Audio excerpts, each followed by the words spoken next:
Sir आपने बोला कि आजकल यंगस्टर्स में वो ब्लाइंड खर्चे कर रहे हैं, उनको पता ही नहीं है कि कितना खर्चा कर रहे हैं, कहाँ कर रहे हैं।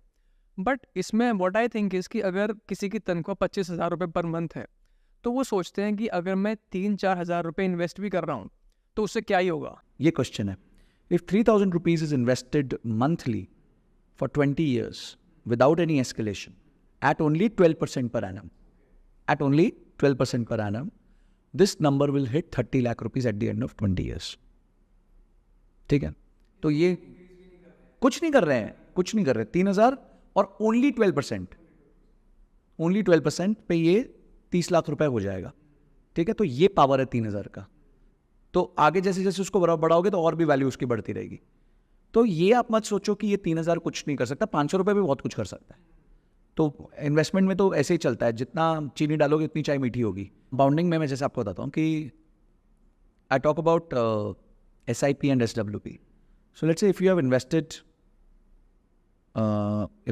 10,000 per month SIP for 20 years, you'll be sitting with a corpus of 1 crore rupees at the end of 20 years at 12%, only 12%. After that, if you decide to withdraw the money, अब वो कहते थे भैया मैं और इन्वेस्ट नहीं करूंगा, अब मैं विड्रॉ करूंगा, तो you will be able to withdraw 1 lakh rupees per month for the next 20 years. ठीक है. तो यानी आपने डाला 1 करोड़ था, डाला तो आपने एक्चुअली बहुत ही कम था, आपने डाला था 24 लाख रुपीस. ठीक है. वो बन गया 1 करोड़ और आपने निकाला है 2.4 करोड़.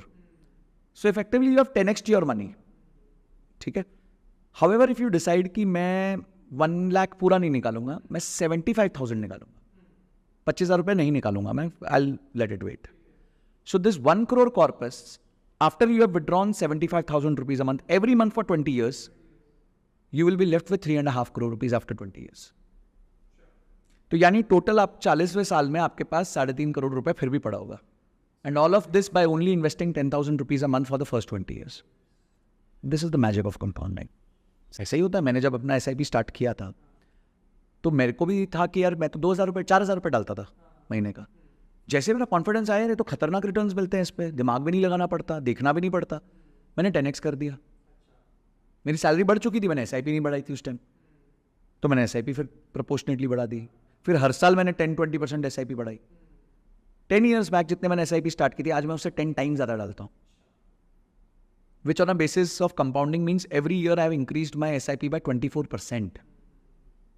अब बंद कर दिया, अब मैं नहीं उससे ज़्यादा बढ़ा रहा, क्योंकि वो एक बहुत सब्सटैंशियल नंबर आ गया. वो मेरे गोल को हिट कर रहा है, मतलब रिवर्स कैलकुलेशन में मेरे गोल को हिट कर देगा. तो coming back, you need to keep on increasing your proportion and keep on increasing your base.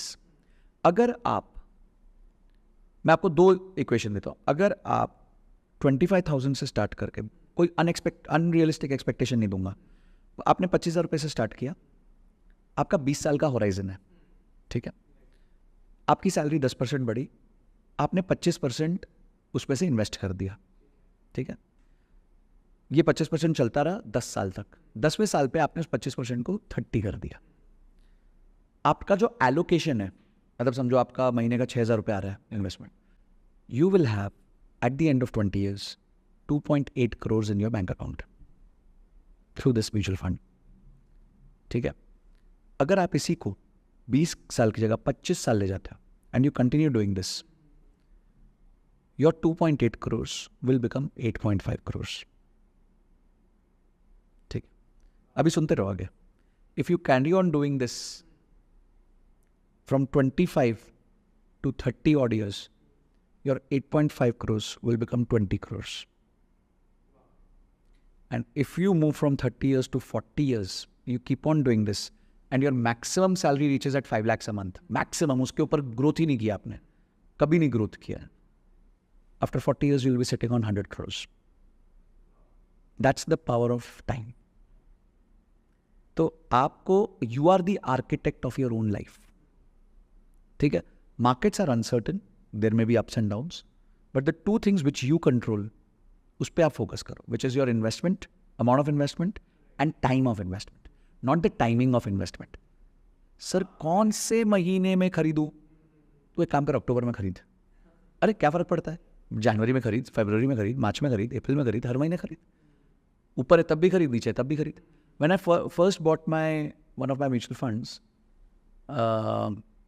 It was at, I started 2016 वो पर्टिकुलर फंड को, it was at 52 rupees per unit. Okay, I bought वो हो गया average not about 75 rupees a unit purchase price. Covid में that unit had reach around about 9500 rupees. Covid में that came back to 70 rupees. मतलब जो मेरा average purchase price था उससे भी नीचे आ गया. Today the average purchase price is 90 rupees and that unit is 220 rupees. तो it's all about time not timing. ठीक है, इससे पैसा बन सकता है. तो मैंने बनाया इसलिए बोल रहा हूँ ना, मेरा भी बिलीफ कैसे आता नहीं तो